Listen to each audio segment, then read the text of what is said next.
क्या नाम लिखते हो भाई? राम मिलन विश्वकर्मा। राम मिलन विश्वकर्मा। जैसा कि आप हाथ देख रहे हैं, ये हाथ जो है एक मिस्त्री का हाथ है। तो मैंने आपको बताया कि ये लंबा जो हाथ होता है, ये थोड़ा सा आलसी होता है, तो ऐसे विश्वकर्माओं के हाथ नहीं होने चाहिए लंबे। हाँ, तकनीक के मामले में अंगुलियां लंबी हैं, तो इन्हें कुछ तकनीक ज्ञान अवश्य हो जाता है। अंगुलियां लंबी होती हैं तो ये पोर भी लंबे हैं इनके, तो ये इनको तकनीक ज्ञान हो जाता है। अब हम अगर इनके हाथों का विश्लेषण करें, तो यहाँ पे जो है पर्वत इनका गुरु ठीक नहीं है, शनि भी सामान्य है, सूर्य फिलहाल ठीक नहीं है और बुध भी ठीक नहीं है, तो बड़े व्यापार व्यवसाय के लिए नहीं हो सकता। अब यहाँ अगर हम चंद्रमा की बात करें तो ये लगभग ठीक है।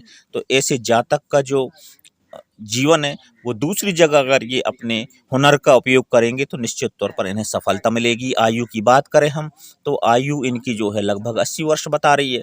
और इसके अलावा अगर हम यहाँ विश्लेषण देखें, तो ये जो यहाँ पे ये जो रेक्टेंगल हैं, आयत हैं, ये निश्चित तौर पर आयत इन्हें आने वाले समय में आर्थिक संबलता जरूर प्रदान करेंगे, क्योंकि ऐसे हाथों का जो जीवन होता है, जन्म होता है, वो दरिद्र हो जाता है और बहुत ज़्यादा जो है आर्थिक संपन्नता नहीं होती। तो ऐसी स्थिति में जो है ये चीज़ें इनकी काम करेंगी। इनके कर्मठता के आधार पर थोड़ा सा इनकी अगर मानसिक स्थिति का विश्लेषण करें तो सामान्य मस्तिष्क का इनका स्तर है। और यहाँ पर जो है ये थोड़ा सा ये सपोर्टिंग रेखा आई हुई है, तो मन अस्थिर रहता है। तो इस वजह से इनका जो है भाइयों में आपस में तू में होती होगी, क्योंकि इसे हम मंगल रेखा कहेंगे। तो ये निम्न मंगल रेखा जो है इन्हें भाइयों से लड़ने के लिए प्रेरित करती होगी। तो ये स्थितियां बनती हैं। अब यहाँ पर ये मैं पहले ही बता चुका हूँ कि अगर ये अंगुलियों के मध्य में जो खास अंतर रहता है तो वो आदमी को आर्थिक न्यूनता की तरफ ढकेल देता है। बात हम करते हैं हृदय रेखा की, तो हृदय रेखा के माध्यम से थोड़ा बहुत कुछ आप जो है गैस्ट्रिक वगैरह के रोगी दिख रहे हैं, क्योंकि ये जो है इसमें जो है बबल्स बन रहे हैं। और इसके अलावा ये जो है गुरु पर्वत से जा यहाँ पे जो है इसमें मिलती है मस्तिष्क रेखा में। तो ऐसे जातक जो है फिर मनी माइंड हो जाते हैं और स्वार्थी भी हो जाते हैं, तो ये यहाँ पे देखने को मिलता है। बहरहाल ये इनकी हृदय रेखा जो है सामान्यतः बिल्कुल डिफरेंट है लोगों से, क्योंकि यह इस तरह का जो कर्व है वो बहुत कम लोगों के हाथ में बनता है, बहुत रेयर लोगों के हाथ में बनता है। तो ये चीज़ देखने को मिलती है।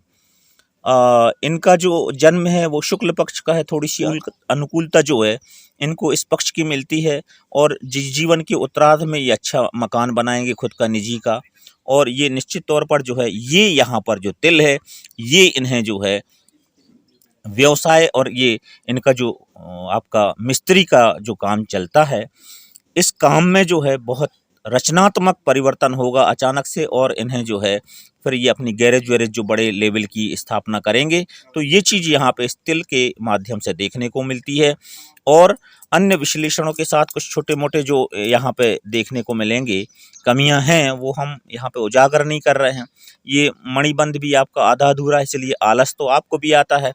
ऐसी स्थिति में आपको जो है कर्मठता की आवश्यकता है, और पूरी ईमानदारी से जितना आप काम करोगे तो उतना जीवन में तरक्की आपको मिलने वाली है। और कुछ जो खास उपाय हैं हम आपको बताने वाले हैं। All in one Sunil Khare YouTube channel में आप आए, आपके लिए हार्दिक धन्यवाद। और आपके जीवन में उत्तरोत्तर प्रगति हो, धन दौलत संपन्नता बनी रहे, ऐसी मैं कामना करता हूँ। Stay blessed.